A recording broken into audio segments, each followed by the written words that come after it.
Welcome to Childcare Conversations, the podcast where early childhood leaders like you get real-world strategies, honest talk, and a whole lot of support. Whether you're running one center or many, we're here to help you lead with confidence and clarity. This episode is brought to you by this quarter's sponsor, Playground, the all-in-one childcare management software. We're all about managing monkeys and saving you time at your center. With this platform, you can. We're proud to partner with a team that's as committed to your success as we are. Learn more at tryplayground.com. Now, let's get into today's conversation, one we think you're really going to love. Okay, so today it's just Kate and I. We don't have any guests. It's just the two of us. So strap in. This is going to be a wild ride. We're going to go all over the place. That's how this works. When it's just the two of us, we have much more wide-ranging discussions when it's just the two of us. Except sometimes when it's the two of us, it's because we have something we definitely need to chat about. And so today, Carrie and I, if you pay any attention to Childcare Conversations social media, you know that Carrie and I have been all over this spring and this fall, this summer. I don't even know what time of the year We travel a lot, going to conferences, training at centers, doing executive retreats. We wander around a fair amount. We did. And one of the things that really kind of came out of one of our conversations is all of this leadership training that everybody seems to be kind of jumping on the bandwagon for. And, back in January when I wrote our leadership book, part of the reason that I did that is because all the leadership books I kept finding for female leaders kept putting them in self-help. And then we attended some of these leadership topic workshops, and we know that there's definitely probably about 8 podcasts that'll come out of some of that. But one of the things that I love is that Carrie kind of came up with this whole, and I don't know if it was Carrie, but Carrie said it to me, which was, if you're not leading people, how are you still leading? There was this whole conversation about building depth and in your leadership team, but who's leading whom? Yeah. And that kind of takes us to today's topic, which is directors or owners who have 42 direct reports. They have 42 staff and everybody reports to them. So I want to just say a couple of things. So to give a little bit more framework, leadership days that an association or an organization is having for the leadership makes a lot of sense to me. But a lot of the things that people talk about as leadership isn't actually leadership, it's self-development.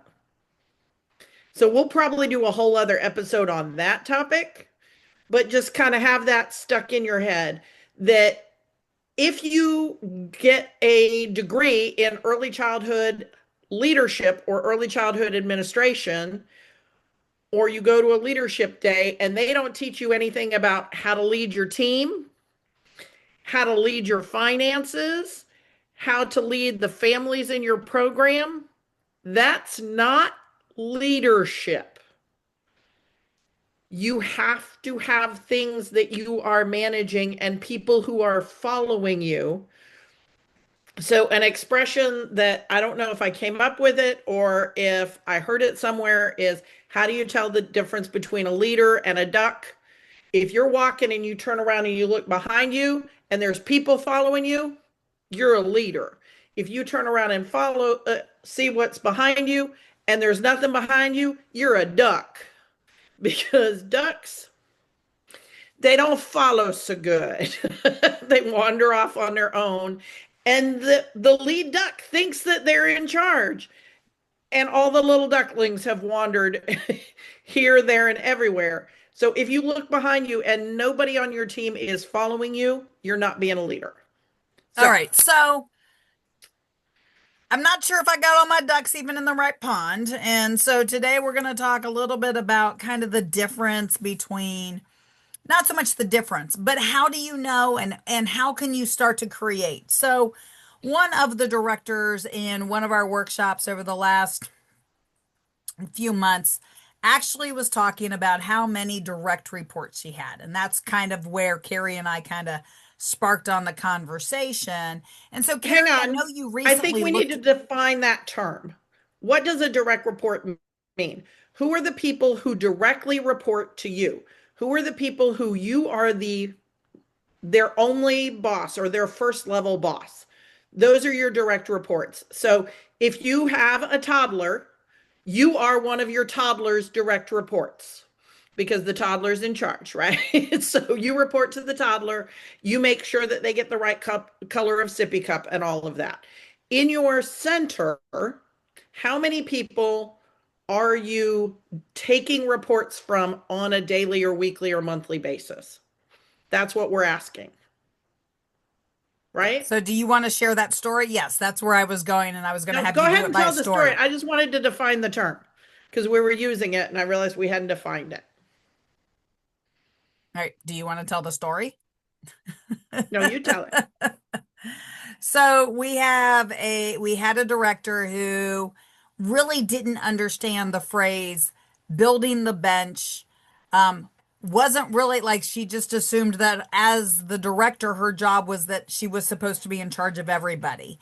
And I know that Carrie and I have been with a lot of directors and I've talked to a lot of directors and owners who have the flattest, you know, hierarchy I've ever seen. When it's basically one person and a whole bunch of lines, or it's the director and then the owner above them and a whole bunch of people.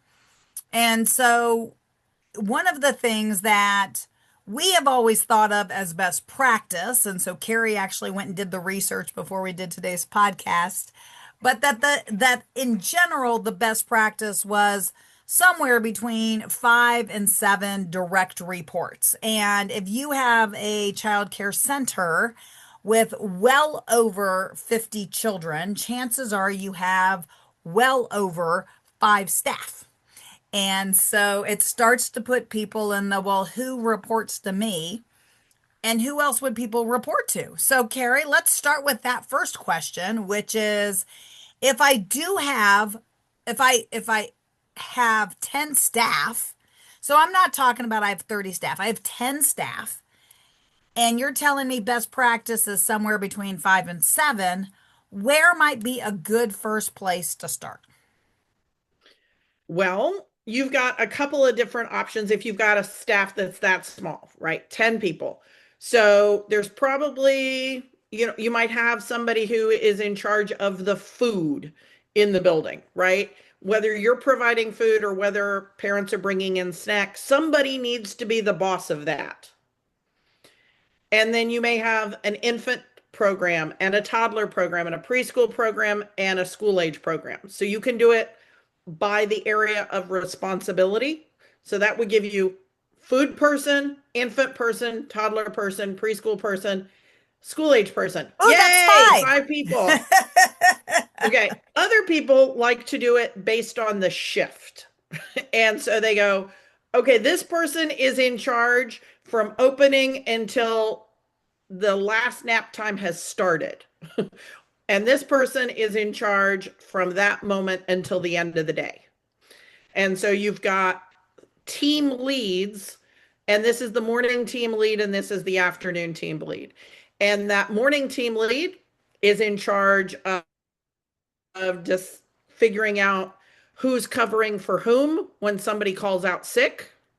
They're in charge of greeting new parents when they come in and stuff like that. And the person at the end of the day is in charge of making sure that every classroom is closed down and that all of the bleach bottles are made at the end of the day. If it's an end, depends on your program. Some people like to make the bleach bottles in the morning.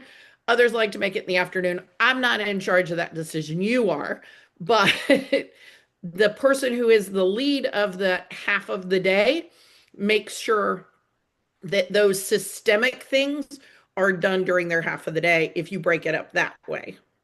I Okay, don't so suggest having a Monday boss and a Tuesday boss and a Wednesday boss. I think that's crazy.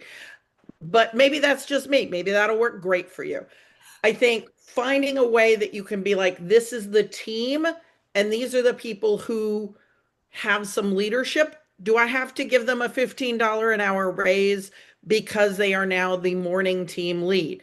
Wait. No. You just asked my question. That was my Okay. question. Okay. And what's your answer? Well, so as the director or the owner, just because you start to put people into leadership does not mean that you need to give them a drastic raise. You can give some people a title and other people a bonus. So I would think about whether or not you're at 10 staff and growing. Do you have even the space to grow as far as the staff, children, families? I think that's probably a key component of it. Are you the director or are you the owner? So if you're the owner who has been the director and now you have some additional leadership in your program, then you might choose to give a bigger bonus or a bigger rate increase. But honestly, I love quarterly bonuses that are based on performance. So whether you're using paper and pencil checklist, whether or not you're doing your data collection on spreadsheets, or you're doing your KPIs and data collection in software or on an app, start to assign some weight to some of that stuff, because that way, when folks do a really, really good job, they get rewarded financially. And it's easier for you on a budget standpoint to go, well, you didn't do what I needed you to do, so I'm not going to give you that bonus, versus giving people a raise. You can't take it back Well, really you easily. can, but I it's mean, much harder on morale. It's yes. much harder on morale when you take it back. So, yeah, I was a very young director when I was having a hard time with opening and closing checklists. And I just went, okay, I'm tired of fighting this battle. I'm going to have, and it was tiny, it was cents each day that I got a closing checklist from, again, the team lead for the morning and the team lead for the afternoon. Every time I got their checklist and it was complete, including we need these supplies, because that's part of the checklist, then I put into the payroll system that they were going to get an extra X number of cents on their, I did it once a month, but on that last check of the month, so that it wasn't every day, because if you're getting an extra quarter a day, well, whoop-de-doo. But if you save that quarter up for 3 months, that quarter ends up turning into a fair amount of money. And I stopped, and I don't think it was a quarter, it was more than that. But it starts to add up, and people are like, oh, that's a night, like I can go out to dinner with this check. Well, and what's great about this is you could also do this in ways that maybe it comes out of your petty cash fund, depending on how big some of those bonuses could be. Because we use the analogy and we tell folks sometimes also about how fun it is to give folks $100 bill. So it could be, if they've done all of this at the staff meeting, you give them 10 tens, or you give them, because all of a sudden now they have money in their hand and Yeah, you it can works a make an whole impact in lot front better of than just everybody. putting it as an auto deposit into their bank account. Don't do it as an auto deposit in their bank account. Do it as cash if you can, and if you can't, do it as a physical check. It means more psychologically. Give it to them as a separate physical check. Yes, a separate physical check. Yep. So, but that's how do we incentivize people to do that, to take on that additional responsibility? But before, and I guess that's part of the process. But the other thing is going, okay, I have a center of 250 license capacity. Well, theoretically, that means that I should have several people on my leadership team. So Okay, if all so what is those best people are practice reporting number to wise me, for that, Carrie? You might have been going there, but I'm going to interrupt you, because if you've got 250 kids, there's a rule of thumb: the number of administrators per the number of kids. yeah. So if we are licensed for 250, that doesn't mean we have 250. So let's say we're licensed for 250 and we've got 210 kids. So the rule of thumb is for every 50 to 60 kids, you have one administrator. So if you're the director or the owner and you have 210 kids, then that is four members of the leadership team. So if you're that director, are all three of those people reporting directly to you? And So if I you have can a only question, have Carrie. 5 to 8 total, you can't have all of those teachers also reporting to you. So I have a question. With 210, and you just told me four people, does that also include the owner, or does that just include the director, or is that four plus the director? Like, how am I supposed to make all of that work? I mean, it's going to depend on the individual culture at that school because some owners are hands-on owners and they are coming into the program on a regular basis and they're available as a substitute either in the admin team or in a classroom, and other directors have moved to another state. If they've moved to another state, I don't know that you can count them as a full member of the admin team. But if they're doing all of the marketing and all of the finance, maybe they are a full member of the team because they can do that remotely. And one of the things that I want people to think about when they're building out their admin team is what can be done off site, because not everything needs to be done on site. The file reviews don't need to be done on site. The notifications to parents that are periodic, like it's going to be picture day, that doesn't have to be done by somebody on site. So you can have a virtual assistant as part of that four-member administrative team, and that's okay. Okay, so I have It another question about that admin team. Is that four full-time equivalents? So could it really be eight part-time people or people who are teachers? And what are we talking as far as, I mean, what's best practice? I realize that folks can make their staffing leadership look like whatever they want it to. But what might be an example? Who, I mean, my brain, this is a problem because I am very much the entrepreneurial mindset. And I'm like, I can come up with about 20 different ways to do it with not a whole lot of talk. But if our goal is for that director or that owner to only have 5 direct reports, I'm going to go with maybe we have an enrollment person No, no, okay, so are you, and but what I'm asking is, are these, when you're saying best practices is five, is that five full-time or four full-time? I would say it's 20 to 30 hours a week Okay. for if they're not being able to put in 20 hours a week, I think it's hard to call them part of that team. Okay.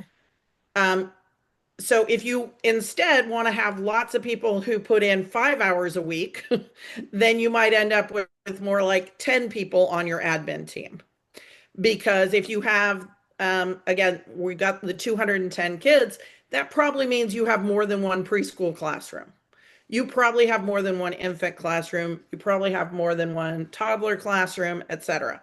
So you may want to have somebody who is the team lead of the infant team, and they still want to be a classroom teacher. And so they only want to put in 5, maybe 10 hours a week doing that coordinating and mentoring other people on the team and going, okay, what's going on with the you seem to have a lot of colicky kids in this class. What can we do? That problem solving and mentoring, they may want to keep it to 5 to 10 hours a week. Okay. But then you So, need somebody else to supervise each of those people who's only working 5 to 10 hours a week on admin tasks, and it shouldn't be the director. okay. So we are saying that directors should have no more than five to eight direct reports. And I'm thinking, because if you're listening to this as an audio, and I know, like, personally, I would love like a flip chart and some circles. And so this may be one of those, if you are a kinesthetic learner, you might want to pull out your own post-it note or your own piece of paper and go, okay, so for me, this is what it currently looks like. And basically we're saying if you've got 42 people or all your teachers report to you, what are some other ways that you can change this around? So we know that people can change this around with, Carrie suggested earlier, they could do it by basically toddlers and by different age groups. You could change some of that, circles and lines by doing it by time of day. You can also build out the admin team by taking on some of those additional administrative roles as well. So, having somebody, especially when you get into larger programs, who's in charge of enrollment, which Carrie mentioned, or just family relationships or parents, or somebody whose just job is curriculum or all things food, so cooking and CACFP and all of those types of I things. thought of So, another way to divide it up. You could okay. have somebody who's mentoring the beginner staff, so the floaters and the people who've been in the industry for less than a year, and another person who's mentoring the staff who are ready to maybe start taking college courses or a CDA, who are, in that 1 year to 3 year range. And then another one for those teachers who should be at the lead teacher or master teacher level, and they're ready to, and so now they're mentoring the teachers in the two younger rooms, the two younger collections. So there's lots of ways to make that work. Okay, And it's so how does your brain make, how does your brain work? So that would be the question that I would actually ask if you're listening to this episode is look at a couple of different things. What are the strengths of the people currently in your in your current leadership team? What are the things that you love to do versus the things you don't love to do? If as a director or owner, the thing you love is to mentor the teachers because you were a teacher and like your heart is still very much there, awesome. Then you put yourself over that little group of staff. If you're an owner and you know that the buck stops with you and you are totally comfortable, you may not be ecstatic, but you're comfortable with budgets, you understand numbers, you understand the data piece, then maybe that's your lane and that's where you stay. And that way, as you're building your team, you can go, okay, neither one of us are really excited about the marketing. Let's hire the marketing piece done. Or we are building and we're using software. So, for example, right now, this quarter, Childcare Conversations is sponsored and being supported by Playground as one of the many options for CRMs. If you are not using a customer relations manager, managing parents and tours and enrollments and all of that, then you need somebody or something to help with that. And so this is an opportunity where you can use a piece of software, add in those automations, and make it work like, I don't know, part of your admin team. So always make sure that if you've got a piece of software, double check to see if it's had any updates recently. When's the last time you got a training from the producer of that software on the latest and greatest bells and whistles? Carrie and I know what it's like to have software that updates regularly, maybe a little too fast. So if you've got software that's getting upgrades, do you know how to use those upgrades? Are you using them to your best of your ability? So don't rule out adding members to your team. Carrie mentioned a virtual assistant. So again, it can be somebody who is just for that job, bookkeepers. So if neither one of you love numbers and budgets and writing checks and doing payroll and all of that, maybe you get a part-time bookkeeper who doesn't have anything to do with childcare. So there's all kinds of ways to build this team. We just want you to remember that if you're not leading somebody or something specifically, you're not really leading. And so, And that you should not be directly in charge of everybody in the building. There needs to be some dams and levees. There needs to be some place where people can get those tiny questions answered, because where the band-aids are stored should not be a director question to a director. There should be somebody else that they ask where are the band-aids. They should ask the director okay, I've seen this thing. I'm really kind of concerned about what's going on developmentally. I talked to my team lead. They said, it's time to talk to you. That's when the frontline teacher talks to the director. Not that you don't have a relationship with them, but that you're not taking their daily concerns. Someone else is doing the daily concerns because you have so many things that you have to be the boss of outside of your team. So you've got the licensing compliance, et cetera, et cetera, et cetera. So you've got to have the people being managed by other people to a decent amount. Absolutely. So if you're not really sure where where your leadership stack starts and how to build it, reach out, send us a message. You can even do it in through the app and ask us something through if you go into our In the Buzzsprout, show notes, there's a in link. the show notes, there's a place that says, click here to send us a message. Absolutely. And you can send us a message right there. So send us So a message love if to you have help a you through message. this. We'd love to help you through this, make your life a little easier, and help you have a little bit more structure so that your teachers feel as supported as they should, and you can do the work that only you can do. Hopefully, you got something out of today's episode. Feel free to share the episode with somebody who needs to know. And don't forget to follow us on your podcast player of choice and to follow us on at least one of our social media platforms. And with that, we can't wait to see you guys in a couple of days. Thanks for tuning in. We love bringing you real talk and fresh insight from the world of early childhood education. Be sure to follow us on social media to stay connected and catch all of the latest episodes. And if you're planning a conference, training, or special event, Kate and Carrie would love to speak to your audience. You can learn more about their keynote sessions and workshops at kateandcarrie.com. If you learned something today, share the show and leave us a review below. We'll see you next time on Childcare Conversations.